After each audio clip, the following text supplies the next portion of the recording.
Olá, começa agora mais um Fiscalização Pública, o programa que te ajuda a fiscalizar o trabalho dos fiscalizadores, os nossos vereadores. E quem vem bater um papo com a gente hoje é a vereadora Thalita, cadeirante do PSD. Seja bem-vinda, vereadora, tudo bem? Tudo jóia, Tânia. Muito bom estar aqui novamente. Na reta final do ano. Nossa, tô aqui, por aqui, já cansada.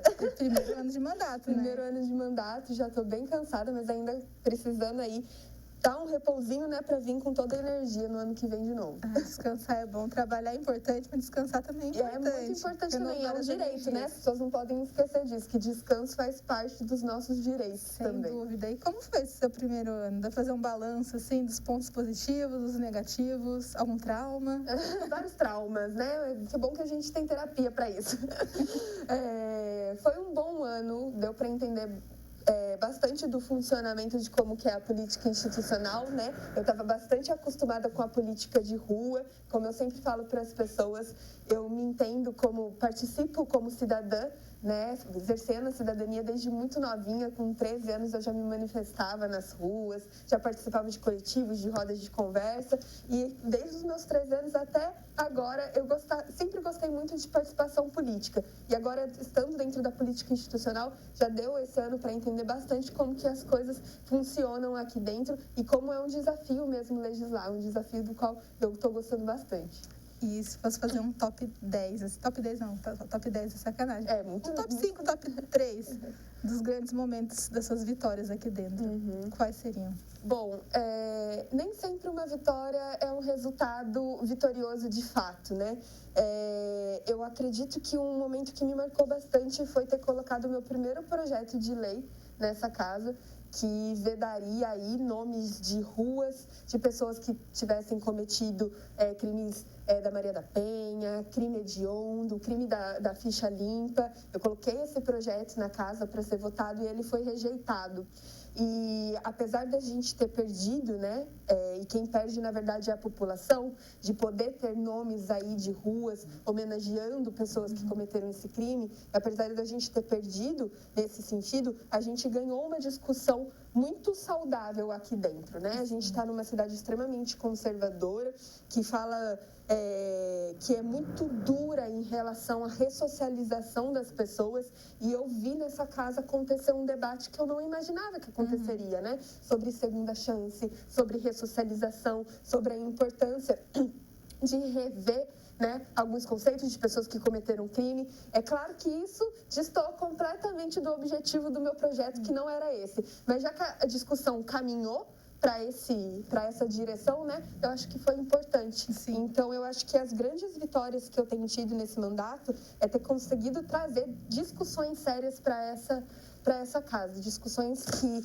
ao me posicionar, eu acabo fazendo com que os meus pares também se posicionem. E assim a população consegue ter uma visão dos nossos posicionamentos de fato. Exatamente. E você fez campanha na rua, com o megafone, você sentiu o retorno da população, óbvio, nas urnas, mas depois disso, porque às vezes o ser humano tem isso de vota, depois esquece, não acompanha mais. Você sentiu isso ou não? Não, os meus eleitores, né, eu até converso com os meus assessores sobre isso. Será que eu que sou muito fã dos meus eleitores?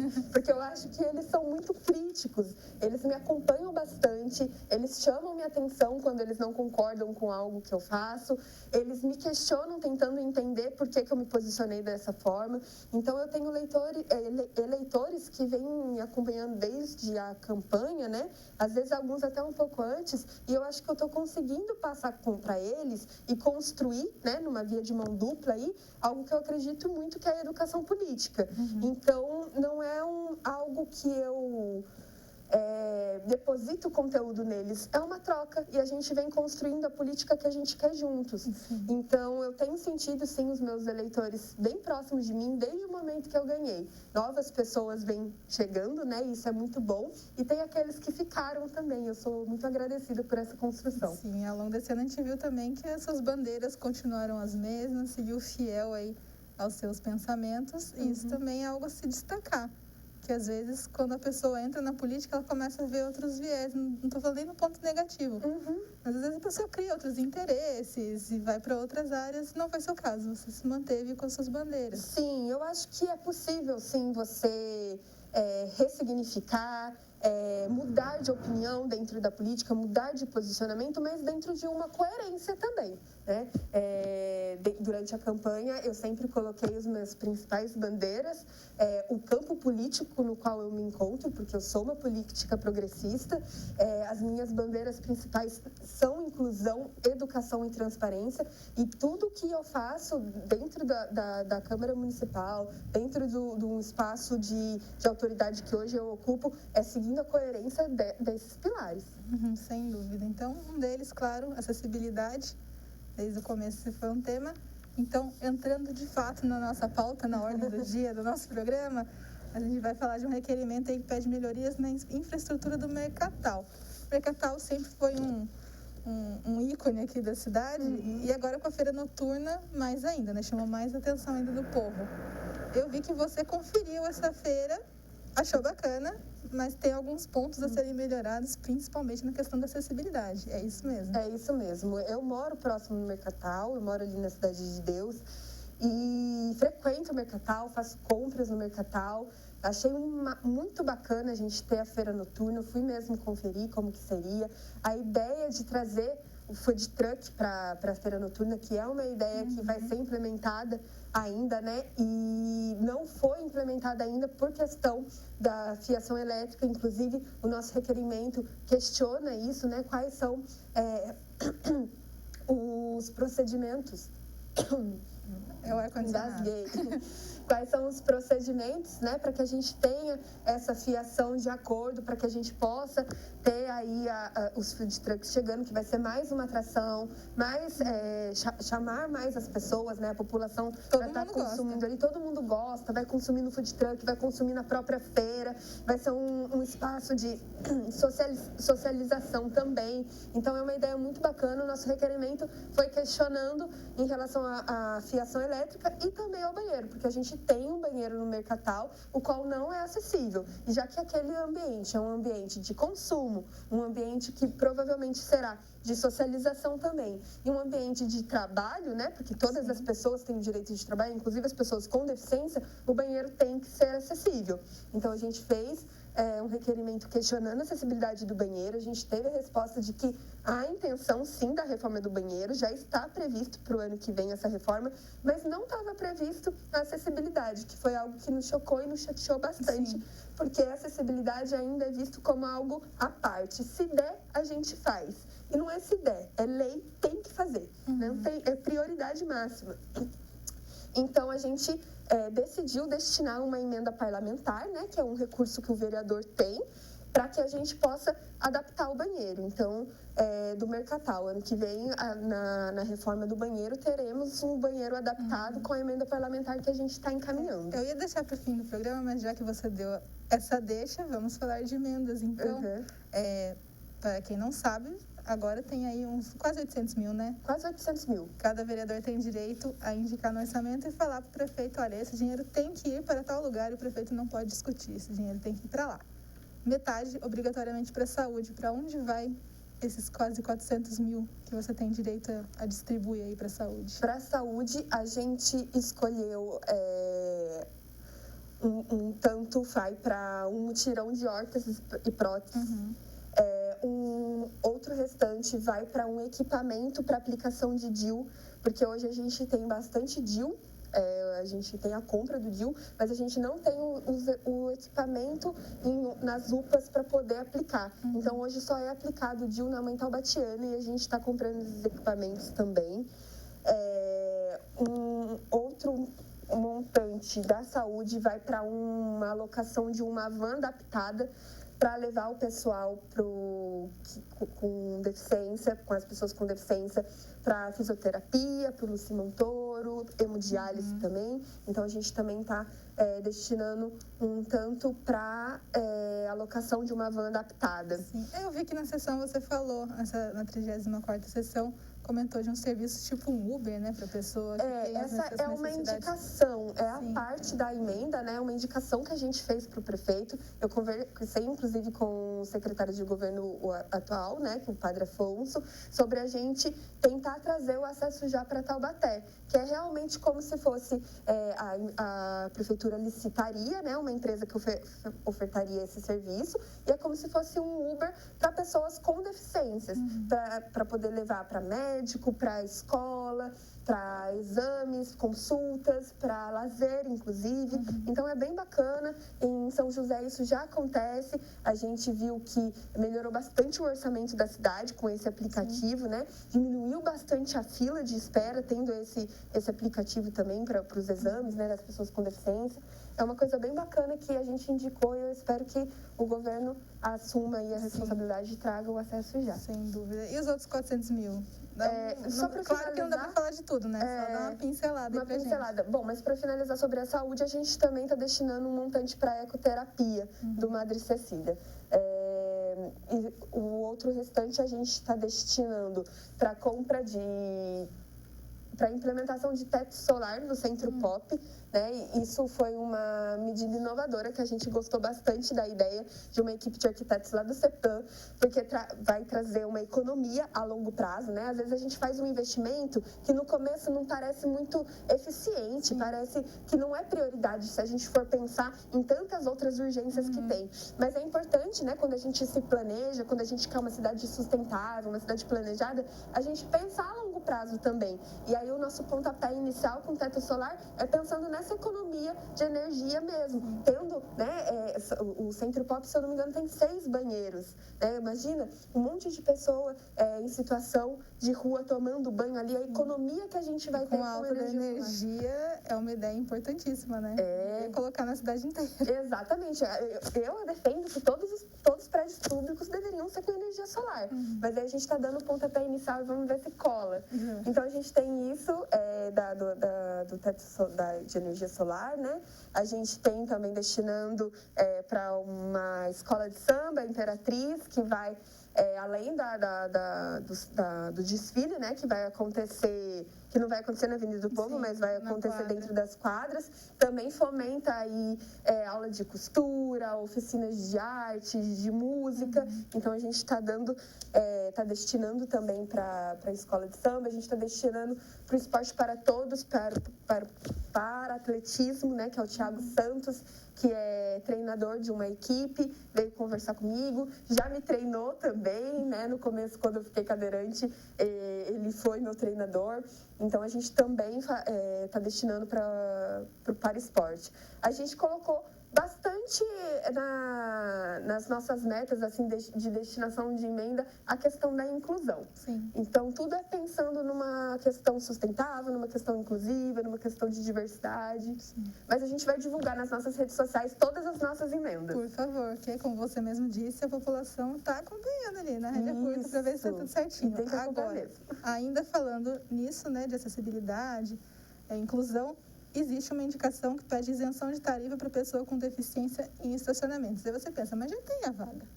Não, a ideia é que seja para qualquer vaga. Exatamente. Vai dar certo essa história. Então, a indicação é que no começo do ano a gente questionou, né, a Secretaria de Mobilidade Urbana em referente às vagas para pessoas idosas e para pessoas com deficiência, porque existe uma porcentagem específica de vagas que tem que ser destinada, né, para esse público, para as pessoas com deficiência e para os idosos, de acordo com o número de habitantes. E as nossas vagas estão ok, realmente a gente tem um número de vagas suficiente. O problema é que nem sempre essa vaga está num lugar adequado. E também não são todas, apesar da gente ter o número de acordo, ainda assim não é o suficiente. Às vezes você está numa rua que você precisa e não tem a vaga lá. Então a gente, estudando, né, no gabinete, a gente percebeu que existem outros municípios, nem sempre com a Estapar, mas pensando na Estapar, que é a nossa empresa da Zona Azul, né, que tem em Pinda também acontece a isenção. Então, em outras empresas, em outros municípios, dão a isenção de vaga para PCD, né, de custo, né, para PCD, em qualquer vaga, não precisa ser vaga específica, e a própria Estapar dá em Pinda também essa isenção para pessoa com deficiência.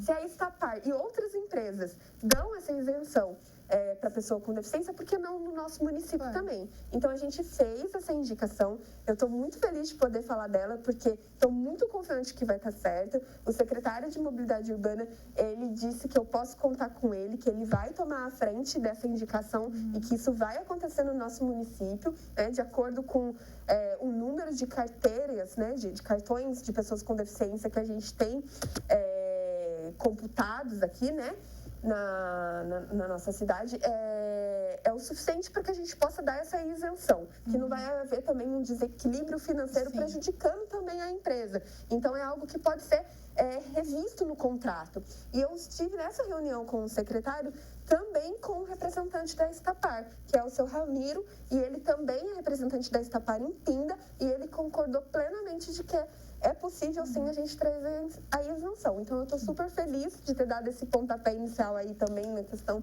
da isenção e estou confiante de que a gente vai conseguir. E já teve precedentes, então, ao que tudo indica, vai caminhar direitinho, só tem que esperar aí a tramitação, que demora um pouquinho, mas acontece. Exatamente. Ano que vem deve ser votado, então. Sim. Se a gente espera isso, a gente vai trazer essa novidade quando for aprovado. Com certeza. Agora, um outro requerimento tem a ver com saúde. Falta de medicamentos para distribuição no CEMUME. Lá em outubro já estava faltando 30, né? Aí depois, em novembro, aumentou.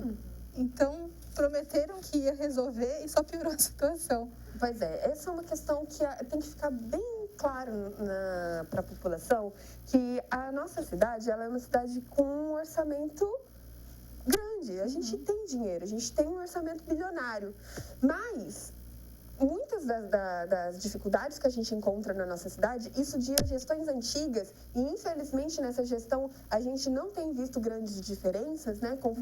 Depois de um ano analisando, depois de um ano requerendo informações, acompanhando como tem sido o planejamento, como tem sido realocado o orçamento, a gente continua sentindo que a questão não é a falta de dinheiro que a nossa cidade tem, esse orçamento bilionário, a questão é gestão. Então, a falta dos medicamentos não é questão de falta de recurso, a gente tem recurso para comprar. É logística, né? É questão de logística. E não pode ficar faltando medicamento. É inadmissível que falte 2 meses de medicamento de tireoide, medicamento de diabetes. A gente recebe demanda no nosso gabinete de munícipes que ficam desesperados, que não têm condições de comprar esse medicamento. E a gente liga na farmácia, né, na privada, e ela está comprando medicamento. Então, eu sei das dificuldades que a gente está tendo nacionalmente de fazer algumas compras.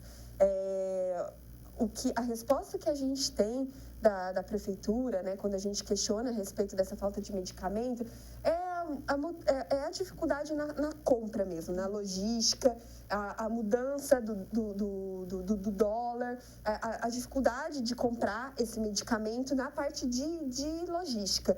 Mas se na privada está chegando, né, na farmácia privada está chegando, tem que chegar também na farmácia municipal. Então, é questão de gestão, é questão de se organizar, se planejar e não deixar faltar. Tem que ter medidas de emergências quando acontecem situações desse tipo. Remédio não pode faltar, Não né? pode faltar. E alguns até super simples estão faltando, né? E não é esses remédios super caros que demandam todo um protocolo para comprar. Às vezes um remedinho de pressão está faltando. Aí é complicado. Mas vamos falar então agora já que a gente está falando de dinheiro, Programa de Transferência de Renda Básica. Foi sancionado esse programa, só que uma emenda ficou de fora. Conta pra gente exatamente o que aconteceu e o que você espera que aconteça. Isso é bem frustrante falar sobre o projeto de renda básica, porque é um compromisso do prefeito, né? Foi uma promessa de campanha, uma boa promessa. Ele não foi o único candidato a prefeito nem nessa cidade, nem em outras cidades que prometeu o cartão de renda básica, né? Que mudaria a cesta básica que o município está acostumado a pegar e trocaria por um cartão para que ele tenha mais autonomia na escolha das compras do que ele compra no supermercado. Dentro da cidade, fomentando o comércio local, né? Super bacana esse cartão. E quando foi colocado o projeto aqui na casa para a gente aprovar, foi solicitada uma determinada celeridade, a gente concordou que tinha que correr com isso, portanto, a gente retirou a emenda que a gente tinha colocado para que a gente pudesse votar o projeto com rapidez, com agilidade, e a nossa emenda iria garantir que o cartão tivesse reajuste anual, né? Porque no atual projeto não tem reajuste anual, e garantir também que o valor fosse acumulativo. Então, se em um determinado mês o cidadão não usou todo o crédito que ele tinha para comprar daquele cartão, acumulava para o mês seguinte. A nossa emenda deixava o projeto ainda mais redondinho. E a gente teve que retirar a emenda para acelerar, porque era urgente. Foi provado aqui dentro da casa, né, o projeto, e até agora a gente não tem um cartão funcionando e muito provavelmente a gente não vai ter também um cartão funcionando no começo do ano que vem. E é esse momento que a gente fica frustrado, e o que eu falo, né, falei anteriormente, depois de um ano a gente ainda sente a mesma questão das gestões passadas. Falta de planejamento, falta de gestão, o que fez com que esse cartão não esteja nas mãos do cidadão ainda, foi uma questão de edital. A licitação foi fracassada, porque o edital estava com irregularidades que o Tribunal de Contas apontou, e o edital para licitar a empresa que faria o cartão teve que ser retirado. Então, a gente não tem por uma questão de edital mal planejado, com edital com critérios faltando, que o Tribunal de Contas teve que apontar, e a licitação fracassou. Então, mais uma vez, assim como no tema anterior da pauta, falta de planejamento. Falta de planejamento, falta de gestão. Infelizmente. Mas, infelizmente, também nosso programa deu tempo. Um item ficou de fora. Eu não sei se você faz questão de falar pelo menos 30 segundinhos dele, ou se a gente deixa para o próximo, do programa de solo batido em Taubaté. Ele é um pouquinho complexo, né? Vamos deixar para o próximo. Vamos deixar para o próximo. Ele ainda vai estar sendo importante até o próximo programa. A gente pode aguentar. Obrigada pela participação, Thalita.